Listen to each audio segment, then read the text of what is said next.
All right. Good morning, everybody. Happy Friday. And welcome to Fearless, a production of Fuel, myfuel.io.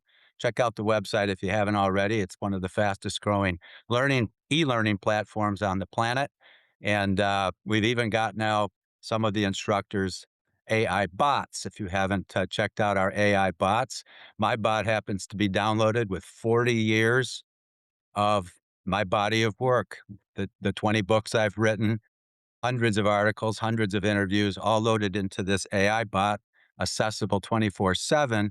So you can interact with me at any time from anywhere in the world and get real time answers. And I'll just say this, I've had conversations with my bot and it has better recall than I do. So take advantage of that. You can also take advantage of other instructors' bots. We've got Hall of Fame speakers on Fuel. We've got best-selling, award-winning authors, TEDx, a million plus viewer talkers, speakers, things like that. So, and share it. Share this with your employees. Share it with your family. Fuel is just an incredible. It's like the new Netflix, if you will, of performance learning, where you're applying it immediately, unlike memory learning. So where you're not learning you're using memory, you're using mastery. And today's guest is a change master, amazing person, Deborah Poneman. And I met Deborah about 16 years ago at a conference out in Los Angeles. And I've followed her work ever since. She's coached people, hundreds of thousands of people all over the world, 150 plus countries. She's a best selling author. She's been very involved with the Chicken Soup for the Soul series. And she's the founder and CEO of Yes to Success. And I'm going to ask Deborah a lot actually, about Yes to Success. She's also got an exciting retreat, 5-day retreat coming up in the Bahamas that really integrates inner peace and fulfillment and your true meaning and purpose in life with whatever it is you're doing. It's simply phenomenal. And so I've been practicing essentially what Deborah's been teaching for most of my career to just absolutely results, manifestations beyond my dreams. So with that, I want to welcome Deborah. She's dialing in today from Los Angeles, so it's early for her. But Deborah, welcome, and say a few words about your amazing your history. I know you got started in Fairfield, Iowa, and said, you know what, in the whole meditation kind of genre or field, I got to make some money. I got it. So you went to LA and you got into investments and things like that, and then whammo, you have the awake method. You can talk a little bit about the awake method, as well as Yes to Success. So welcome and, share a little bit more about that, how you got started. Well, first of all, I have to say thank you for inviting me. It is so good to see you. It's been a long time. 20 books? I mean, who writes 20 books? That is absolutely amazing. And I know you told me the story about how you didn't want to write any more books, but there was a presence that just in a room one morning after your dad died, write this book. And, but it's interesting because how many people have a message, write this book, and they don't do it. And usually they don't do it out of fear because their fear is, oh, maybe it won't be a bestseller or it won't be as popular as my friend's book. And a lot of the reasons why we stop ourselves from doing things like that is because we're worried what other people are going to think. And the truth is, they're not even thinking about you. They're too busy thinking about themselves. Oh, what if I fail? No. And so I think I'm going to take an inspiration from you right off the bat that I'm going to get my next book going. So thank you already this morning. You have moved my life ahead, and I don't make commitments that I don't keep. But my journey began, as you said, I was in college and I learned to meditate. And it was so life changing for me that I quit school and I went to Europe for 5 months to become a meditation teacher. And then for the entire decade of the 70s, I taught meditation full time. I was in Fairfield, Iowa. I was the director of admissions at Maharishi International University, and it was a great time in my life. But then in 1979, although I loved teaching meditation, it was a nonprofit. I realized that woman does not live by mantra alone, and I needed things like maybe health insurance or car insurance or a car to insure would have been nice. So I thought, how do people make a lot of money fast? I thought, It's not by teaching meditation and where, and I came up with the obvious. People make a lot of money in LA. I mean, I could look out the window, I could say, "Yeah, they do." They Yeah. sell right? And they Yeah. sell investments. I mean, I watched the Beverly Hillbillies, you know, I saw that everybody in LA was rich, right? Some people might not know what we're talking about, but so I left my meditation community and I started selling investments. I was a complete failure, but, you know, a lot of people say that was fearless, you know, that I leave my meditation community for the unknown to sell investments, but I never thought about it. I just followed the breadcrumbs to what I needed to do, and I needed to make some money. So I started selling investments. I was a complete failure because and when I say failure, I mean I sold 0 investments except to my father, who felt sorry for me. But you know that expression, you know, "We make plans and God laughs." Well, God had a big laugh that I thought I was gonna go to LA to make money because now I was not only broke meditation teacher, I was a beyond broke investment salesperson. Because at least in Fairfield, I had a stipend, so I could go to the dining hall and eat, and besides that, I actually was married at the time and brought my husband with me, and it was an unhappy marriage. I had a major health we call them health opportunity, but it was major, and I remember being despondent and going to the ocean one day and sitting on a park bench and weeping. It was a classic dark night of the soul. And like you, I had a voice come to me and said, because I thought, you know, why was I in this terrible situation where I was broke and sick and hated what did? And the voice said, and this too shall pass. And it was definitely a voice. And this too Yeah. shall pass. And you know what? It always does. You always come out on the other side, and I just thanked the voice, and I calmed down, and the next day, I was invited to a seminar where I heard the formula for ending struggle and creating a successful life. It was at the Learning Annex. Remember the Learning Annex in LA? Yeah. It was where Yeah. everybody got their start, and the guy was talking about the law of attraction. It was either the end of '79 or the beginning of '80.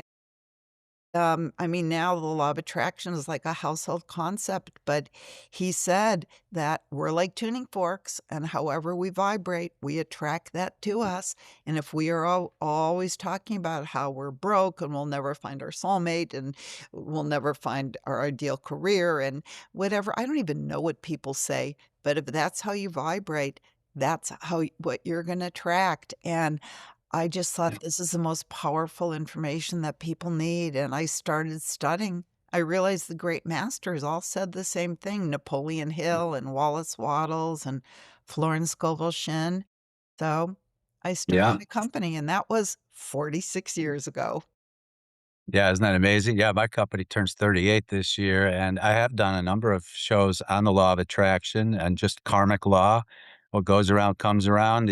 What you put out comes back. And I've often used David Hawkins' work, with the map of consciousness, where he calibrated those frequencies all the way from the lowest at shame on up through joy and peace, inner peace, and enlightenment. And when you can learn to match those frequencies, you can't help to quote Einstein. Einstein said, "Everything is energy. Match the frequency of the reality you want, and you cannot help but get it.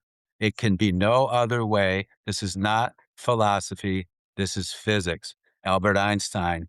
Nikola Tesla said, "If you want to understand the secrets of the universe, think in terms of energy, frequency, and vibration." This is exactly what you're talking about, Deborah. And by learning that at such an early age, and manifesting, the life you have. And the other thing I think is so important about, karmic law and the law of attraction is that it's gotta be somewhat selfless. If it's selfish, if I'm giving to get, um, that's not what it's really all about. It's gotta be, and you use the word authentic a lot. It's gotta be authentic, and we've gotta be giving for the benefit of others, the world, not in some selfish way. So, comment a little bit on that, and then the yes to success phenomena that you've created and the people all over the world that you've helped with that. Well, it's interesting that you should say that because I was recently interviewed for a summit on love, and people think that love is, well, they wait until they have an assurance that they will be loved back, right? Mhm. They don't want to appreciate somebody unless they're assured that they're going to be appreciated for their appreciation. But love isn't tit for tat. Love is love for its own sake. And I remember Gerald Jampolsky, also in the 70s, he wrote the book, Love is Letting Go of Fear. And people are just so afraid to love because their greatest fear, of course, is that they're unlovable. And if they love, they won't be loved back. But I think that if we can stop keeping score and if we could stop looking for assurances and just be love, that is what the world needs now. We don't need to hold back, and also the other thing we do is the ego is so brilliant because the ego tries to protect us from what's happened to us in the past where we were rejected, where we were made to feel less than, where we were not the winner that we hoped to be. So what we do is we reject. The ego helps us in order to protect ourselves from rejection.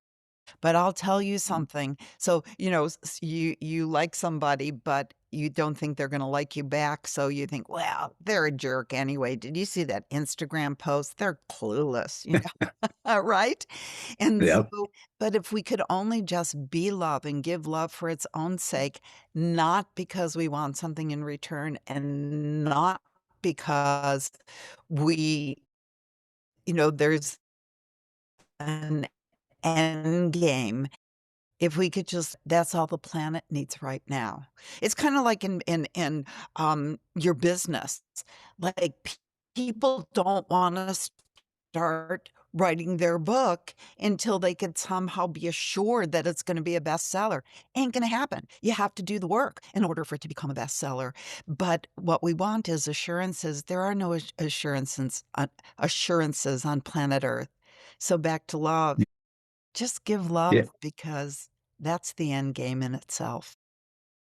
Yeah, well, one of the things, I teach and write about is the difference between the ego, mindset and the spirit mindset, if you wanna call it that, and again, back to David Hawkins' map of consciousness, the lower 8 frequencies from shame up through guilt and fear and lust or desire, which is the ego's identification with love, up through anger and pride. Pride's the highest of the ego frequencies, because it's still dualistic. So the ego thinks it's fear-based. Number 1, it's the root cause of fear, and it's, uh, never happy enough. It's everything's temporary, so joy is temporary. You need more, right?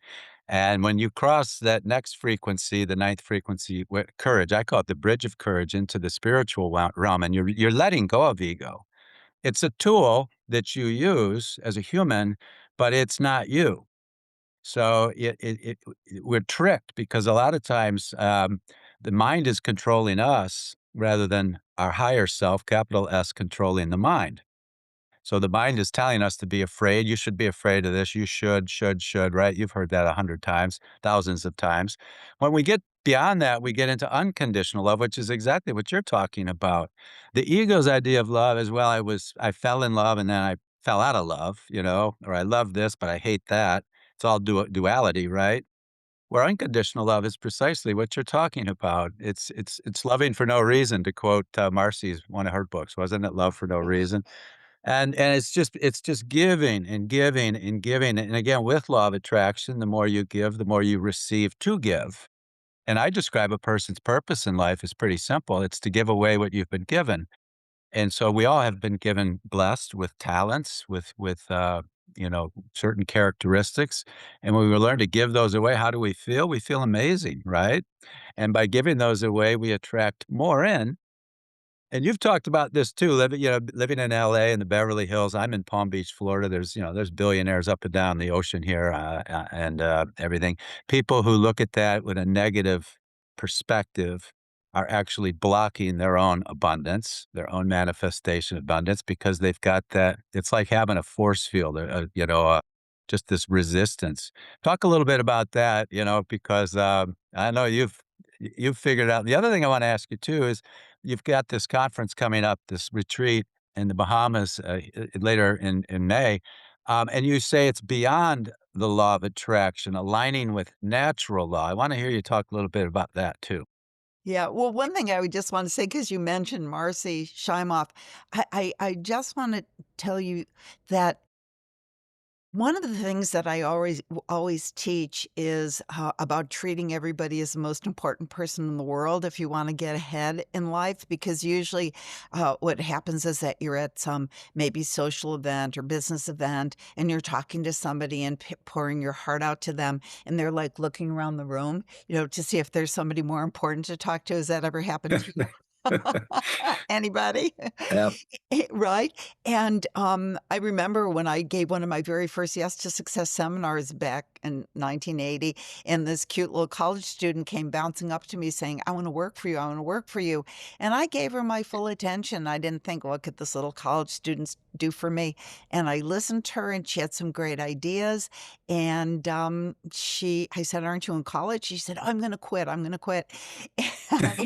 And I said, "All right, well, maybe you better talk to your parents first." And she ended up quitting college and working for me, and that little girl, whose name is Marcy Shimoff, she started out as my personal assistant and went on to be one of the most prolific, female nonfiction authors of all time, selling over 20 million Chicken Soup books and Happy for No Reason and Love for No Reason. And then there's something that I talk about called relationship capital, that you build relationship capital. Again, if you give people your full attention, if you love unconditionally, not thinking about what you're going to get in return. And so I gave her a job. And then, 20 years later, when I had actually retired, that was another time people say, "You gave up your whole business?" Yeah, I did. I was teaching Yes to Success. I was teaching these principles of success all over the world.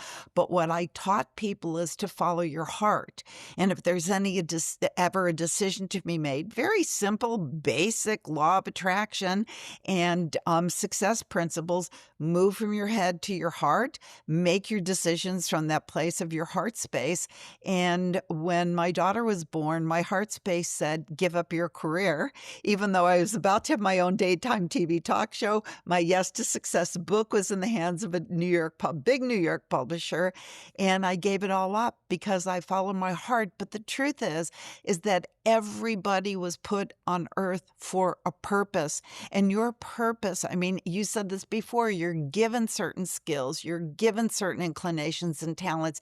That isn't random. You're given them because you're supposed to use. And I'm not an artist, I'm not a dancer, I can't do any of those kinds of things. I have no talent in music, but some people do. You think that's random? No, it's the gift you're supposed to use.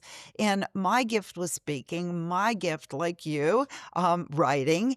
And I knew that if I took time away to follow my heart, that my gifts were not going to go away and I could use them after my kids grow up. So I left the world of speaking and writing left the TV show before it was even made. And I became a full-time mom at home for 20 years. I stayed home, and one of the things about relationship capital is that the people who you give a hand up to, they remember you 10, 20 years later. And when I Yeah. was ready to come back actually, I wasn't even ready to come back. I still, my kids were 18 and 21. I was still reading them Harry Potter to go to sleep. No, that's not true. I wish I was, because that was my favorite job I've ever had, and I still have it. But Janet, our other friend Janet Atwood of the Passion Test, one day says to me, "Debbie, when are you going to stop pretending that your kids still need you and get back to speaking because the world needs you?" And she was right. But, to me, one standing I mean, one "I love you, mommy" is worth more than 1,000 standing ovations, but, we have to use our gifts right now in the world to make the world a better place, and I forgot what question you asked me, but I hope that that was helpful for people because, I just not only did I start out where I had left off, but much further along because the people who I, again, had given a hand up, who I had treated like the most successful people, most important people in the world. They were there waiting for me to do what they could do to get me back on track, and Janet gave me my first speaking engagement, and then Marcy invited me to found the company called Your Year of Miracles, that Yeah. we had a $1,000,000 launch right out of the chute because I Yeah. built relationship capital with those ladies. Yeah, I'm on the, I'm a member, if you will. I've signed up for the Miracle, show that you do, and I've watched you and Marcy, and others.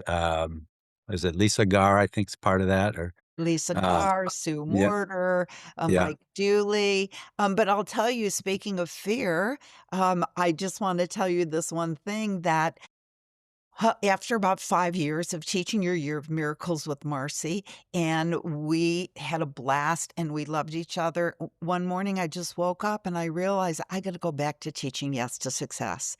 That was what came through me, and as much as I loved teaching with Marcy, and what's so interesting about it is that it took me a long time to tell her because I was so afraid. See, my story is I was afraid of letting her down. I was afraid of disappointing her. I was afraid of disappointing my community, even though I knew I had to go back and teach Yes to Success.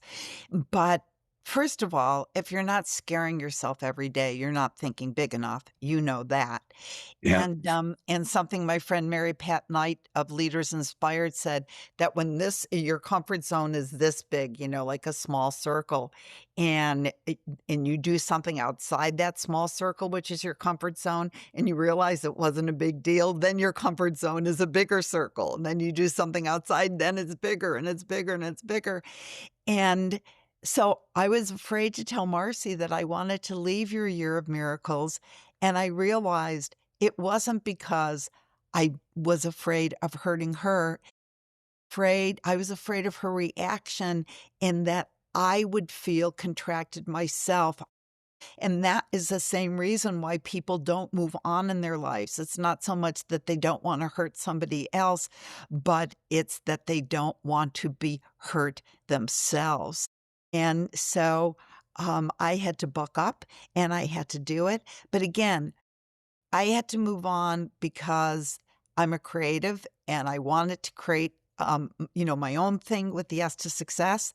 And if you have a dream in your heart and you think, "Oh, I can't hurt my partner, I can't hurt by moving on." No, that if you do what's best for yourself, it will always be what's best for everybody else and only 100% of the time. That's why I stayed in a marriage for 17 more years than I wanted to, because for 17 years I thought I was protecting my wonderful former husband, but I was really protecting myself from the pain I would feel from hurting him. I Mm. finally did it, and he moved on, and he found a woman who was so much better at being a wife than I am, and he is happier than he's ever been. So don't think you're protecting somebody by not moving on. They have their own karma, and when you do what's best for yourself, it will always be what's best for everyone else, but only 100% of the time. Only 100% of the time, and again, that speaks to the law of attraction because what you're doing is you're raising your own vibration by leaving Einstein also said the field is the sole governing agency of the particle. The field is the energy that we surround ourselves with, that we live in, the cosmic soup, if you will, and if we're in a job where the energy just drains us, we're in a relationship where the energy drains us, we're not doing anybody any good, including ourselves. So just precisely what you said, to find that courage, because the fear shows up all the time, right? To find the courage to say, you know what? I hear you, fear. I hear you, ego, is essentially what you're doing. I hear you. So thanks for the advice. But I'm gonna I'm gonna go a different way. And it's spiritual, it's freedom, when you're in spirit, you're fearless. There's you're when you're inspired, eh, and when your what and your why are clear, I say this, the how shows up. It's like you leave Iowa, it takes great courage. You go to LA and start a completely different, career, that takes courage. But then as you navigate, I was using the metaphor as we're going through life, as long as we know what we want, where we're going, we do get off track from time to time. There are distractions, but it's like a GPS system where, we reroute. But as long as we know where we're going, we'll get there.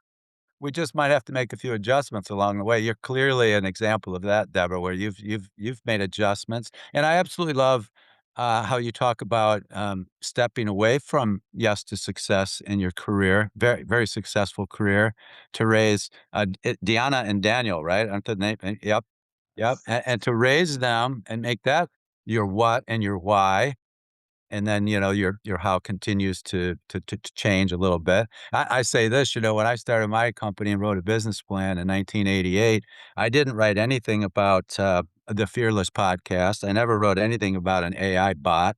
I never said anything about writing a bunch of books.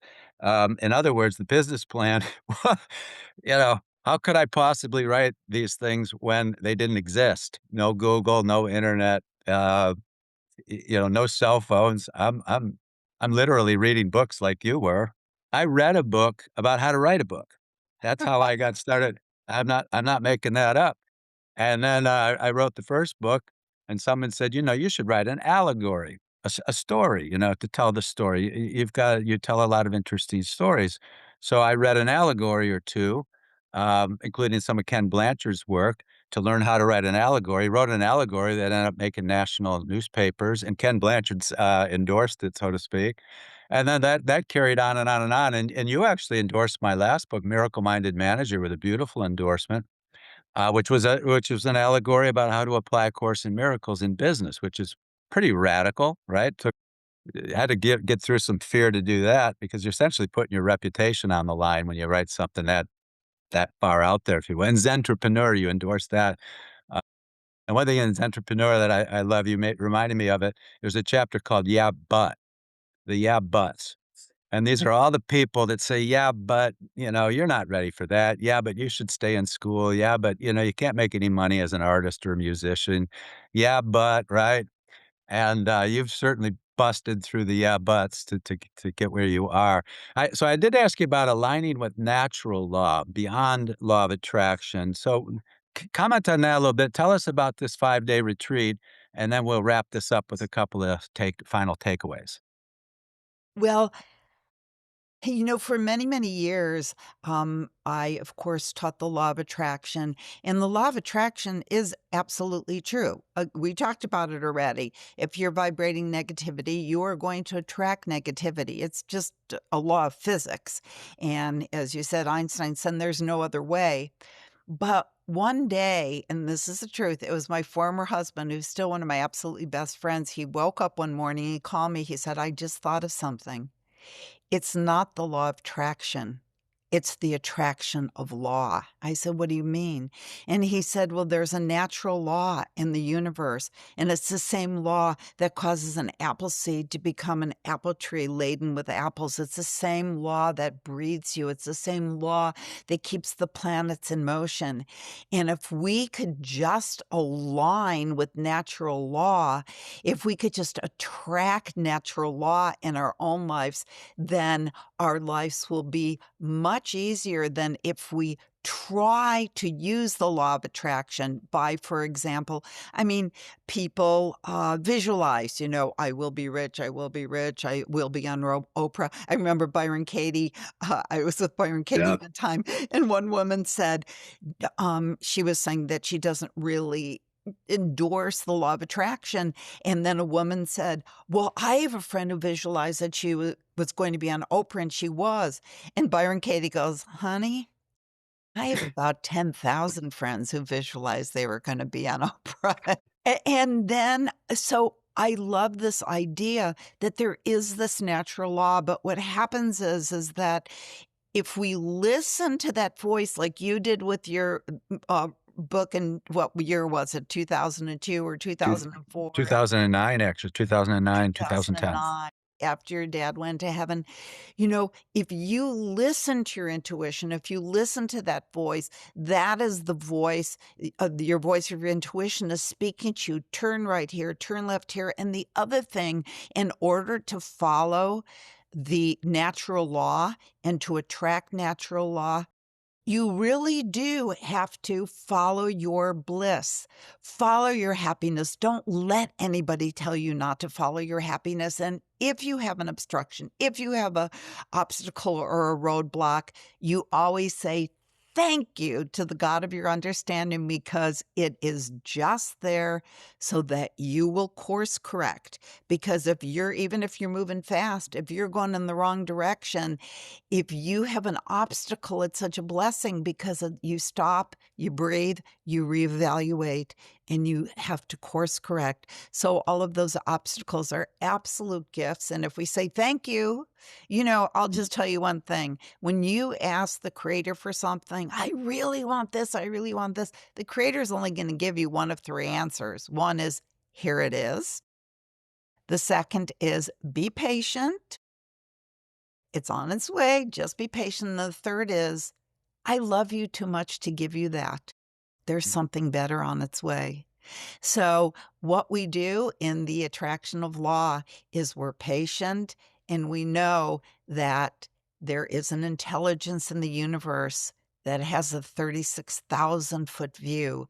And our job is to tune in to that intelligence.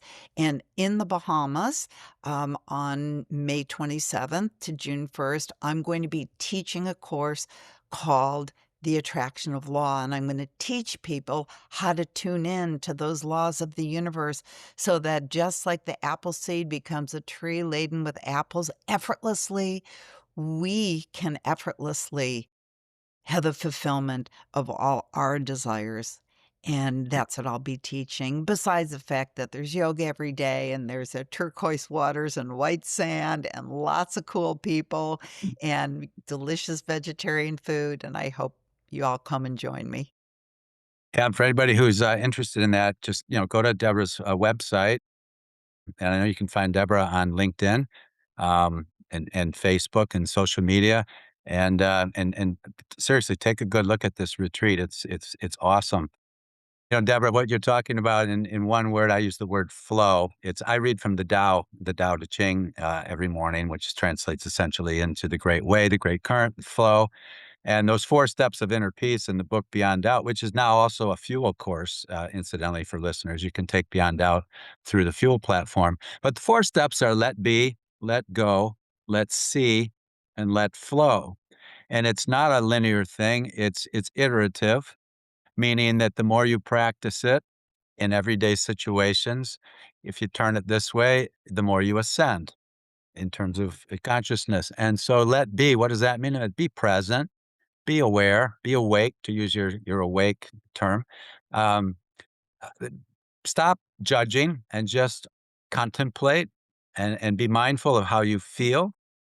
And if you're not feeling great, go to the second step. There's something you need to let go of, right? You're holding grudges, you're feeling grief, you feel anger, you feel ego. Let it go. And when you let be and let go, you see everything different. And this is so much of what you talk about, Deborah. You see a world of perfect balance and harmony. Yeah, of course, there's things that you could focus on that are negative and wrong, but if it's outside your control, you're doing nothing but hurting your own vibration, your own self, and drawing more of that in. So when you start to see the beauty and the reverence of life, you get into flow. And this is natural law, to use your term. You're riding the wave of life, and things just appear to be effortless. Wu Wei in the ancient Chinese language, it's just effortless manifestation, it's flow. And the more you align with that, uh, wow, and the more things open up in your life. But, if there's one thing, Deborah, I've heard you say now throughout this talk is between the lines, the courage that it's taken for you to leave Iowa, to go to California, to leave a career, to start a new career, a completely new career, to leave a relationship after 17 years, to step away from your career to raise your children is a top priority. This is what fearlessness and courage is all about. And so the message I hope everybody hears is that if you really want to step up in life, and get through the yeah buts and get through, the resistance or the negativity. What did you call it in one of your talks? The negativity committee or something like that. The Uh, discouragement committee. the discouragement committee. That's what it was. The discouragement committee. You find them everywhere, commiserating about this or that. And that's a vibration.